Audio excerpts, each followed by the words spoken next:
கர்த்தருக்கு சோத்திரம். இன்றைய வேத வசனம் ஆதியாகமம் 17ஆம் அதிகாரம் 2ஆம் வசனம்.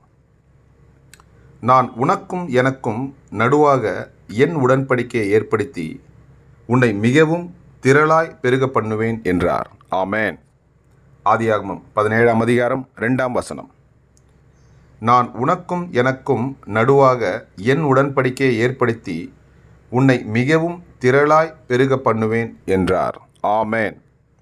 ஆதியாகமம் 17:2. கர்த்தர் உங்களை ஆசீர்வதிப்பாராக, உங்களோடு கூட இருப்பாராக. ஆமேன்.